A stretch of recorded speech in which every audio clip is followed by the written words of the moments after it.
Roger Reed with the Southwest Veteran Business Resource Center. I'm out here today at the EDD Employers Panel, and it's an instructive arrangement for the employers to introduce themselves to the veterans in the community that are seeking employment. And alongside me, I have a veteran, and I'd like to ask you, sir, why is it you're here today?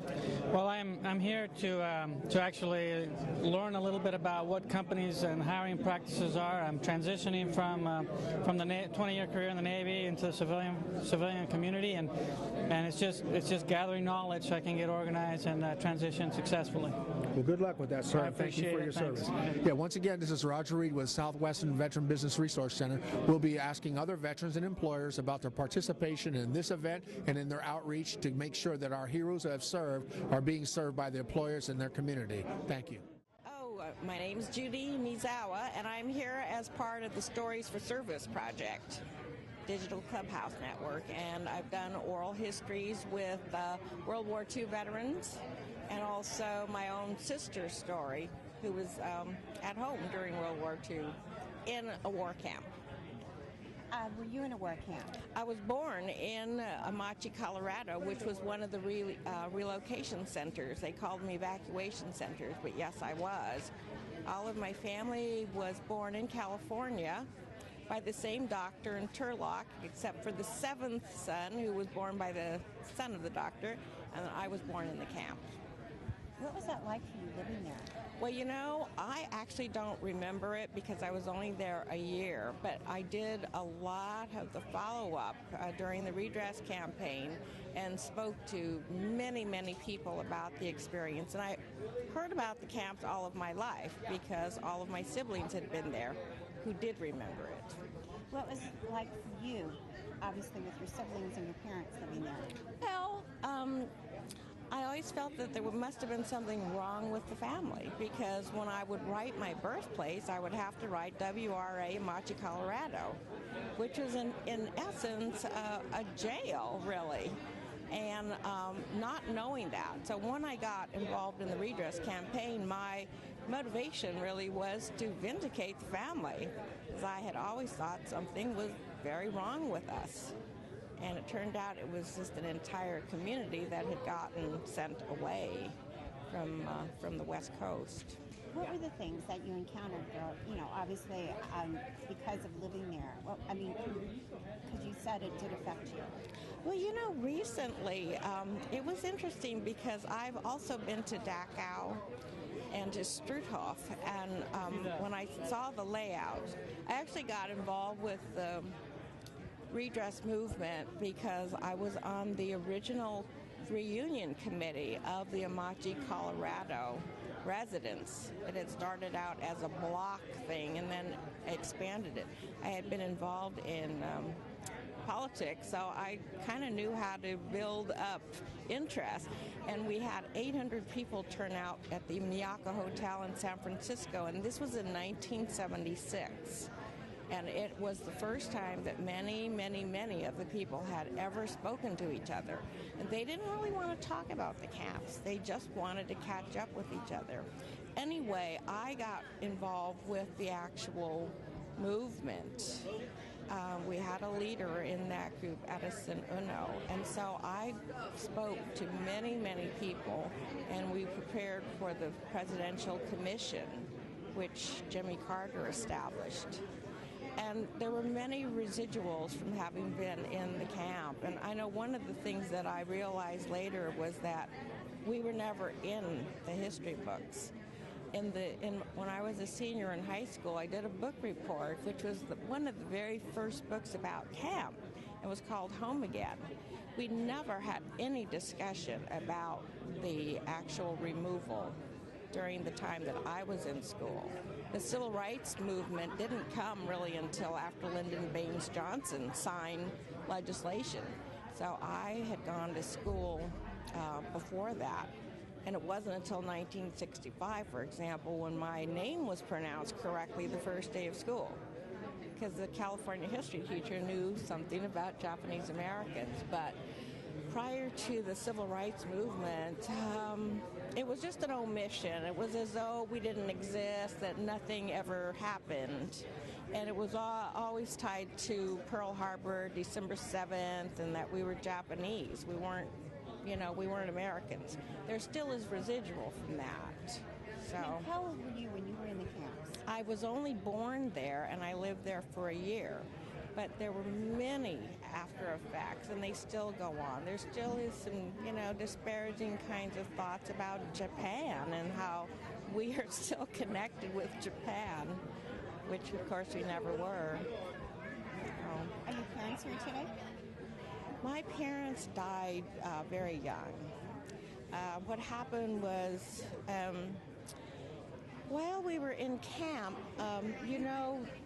initially the men were considered potential enemy aliens, so they were barred from serving. And then they decided they needed people, so they asked for volunteers. Well, my brother did not volunteer, although my late partner, who was Rudy Takiwa, that is a completely different story. He did volunteer. My brother didn't volunteer, but then when they really ran short, they had the gall to draft men. So my brother got drafted out of camp, out of the internment. There's a law against drafting from institutions, and we were in a jail. He got drafted, so then he went in, but he didn't serve until the occupied forces in Japan. Well, in the course of all of this, we had a lot of illnesses in our family, and our mother actually hadn't been well. I just recently found this out. I'd actually gone to the National Archives, and the archives said that this woman had come in and didn't know she was pregnant until April, and I was born in June. But I was talking to my second eldest brother, and he said, no, she knew, and she had written him when he was out doing farm labor in Nebraska. She said, read this letter, read it over and over, because it will probably be my last. So she did, however, live for another year after we came out of camp, and she was gone in 1946. And then my dad started all over. They were barred from owning property, so before the war, they had to rent, and then there was a law that only allowed them to hold land for 2 years. So they'd work over the land, and they'd have to give it up, work over the land and give it up. And he was just beginning to go into, he was going to switch from melons to tomatoes, and that's when they were forced out of California.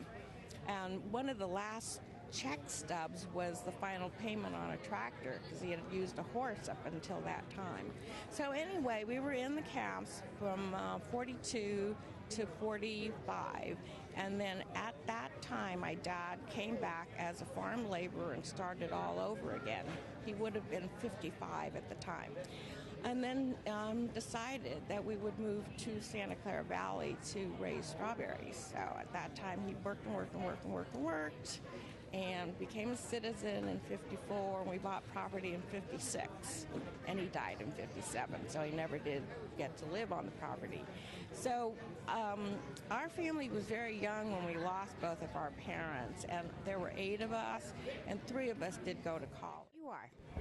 I'm Edith Shane, the nurse who was kissed on VJ Day by an unknown sailor. How did that happen? Just walked up the street, and the guy grabbed me. They were so exuberant, it was the end of the war. They didn't have to go back anymore. Really, the end.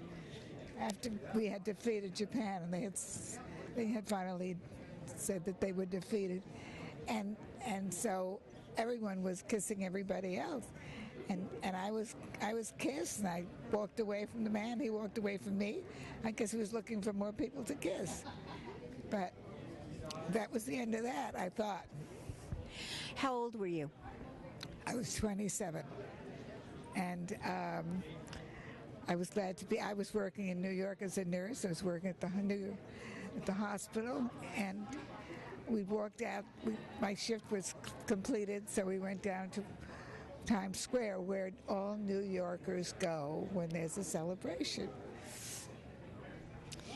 How did that picture happen? I don't know. It just happened. It was one of the things that happened. I didn't know it was being taken. And so it was a surprise to me. I saw it in Life magazine the next day, but I didn't tell anybody because I was embarrassed by it. So who took the picture? And tell me, did you have communications with him? Alfred Eisenstadt took the photograph, and it wasn't until years later, many years later, that I met him personally and got to know him. And he said that was the photograph that he would be remembered for after he dies. And that's what happened, even though he had taken pictures of all heads of states, every celebrity, every writer, he tells stories, and he recalled all the stories of different people that he took pictures of. Tell me the story about the time he took a picture of Hemingway, and Hemingway came after him with a gun. But you know, he managed to sue him. Anyhow, he was a very interesting person and very bright. Now, you said you were a nurse at the time. Tell me exactly what you did. At the time, I worked 4 hours at the hospital because I was going to school. I was going to New York University. And so that and a scholarship helped me get through school. That's cocoa husk. That's not soil. So it's cocoa husk, which is holds the water next to the plant without creating dry rot, but there's no dirt. Well, that's my role. What is your role? Because the model was, you know, the concept is wonderful. They've got great relations. Even though it wasn't necessarily what I thought the number one priority was for a nation, it was still our nation's obligation at that point. So, and you know, I think young men type, you know, how old are we? I was 21, which particularly in Southern California is a huge issue, and that issue is only going to grow. Particularly when you talk about domestic energy production, because actually energy production is the number one user of freshwater supplies.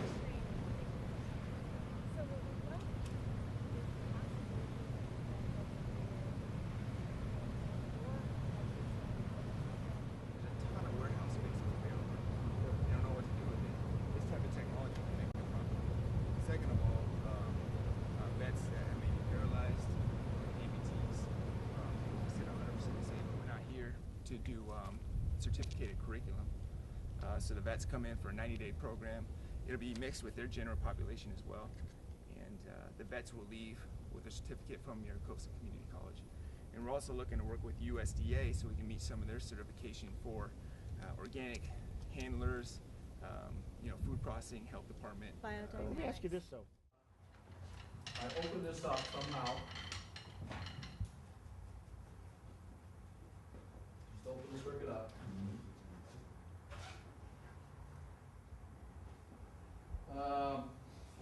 I get secondary. I got current flowing in the secondary. The CT becomes a step-up voltage transformer, and the secondary voltage can rise to very high levels, excessive levels. And that gets back to this formula. Remember this? Yep. Yeah. We had this, right? Some call it the ice formula. Ohm's law gets into play here. I don't know. The other problem that we have, when we have the excessive current flow into the secondary, when we have an open CT, is that because of the excessive current flowing in that secondary, what happens to the insulation? It burns. Well, and the windings of the transformer. What happens is the windings, because remember, this transformer was designed for a certain voltage and a certain current. If I exceed that limit, then I'm going to cause these windings to heat up because of the excessive current flow, right? And they're going to start the insulation on the wires and the transformer are going to heat up. It's going to melt. They're going to short. And that's going to cause more current to flow through, and it's a runaway effect. And what's going to happen is we're going to get that arc blast. just like before. So that's why you need, in other words, I went back under load. Never pull your meter under load, because that's what happens. And on a transformer rated circuit, it's real important not to do that.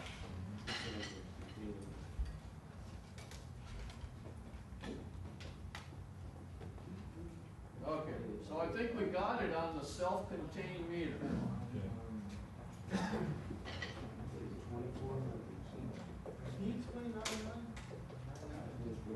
Which one? 175? I just did. Yeah. Why you can't open up that CT secondary? You get excessive current that flows through there, because it'll look like an open circuit. You'll cause the winding, you cause the current to flow, which increases the heat, which increases the temperature on the coils, which causes the insulation to melt, which causes the wires to short, which now causes more current to flow through, and it's a thermal runaway problem. And that will cause, and by the way, this happens in a millisecond. So if you're standing by it, you get something called what we call arc blast, or explosion. So. I'll keep that. Let me get a shower. And if you're standing by it, it can be real detrimental. Okay.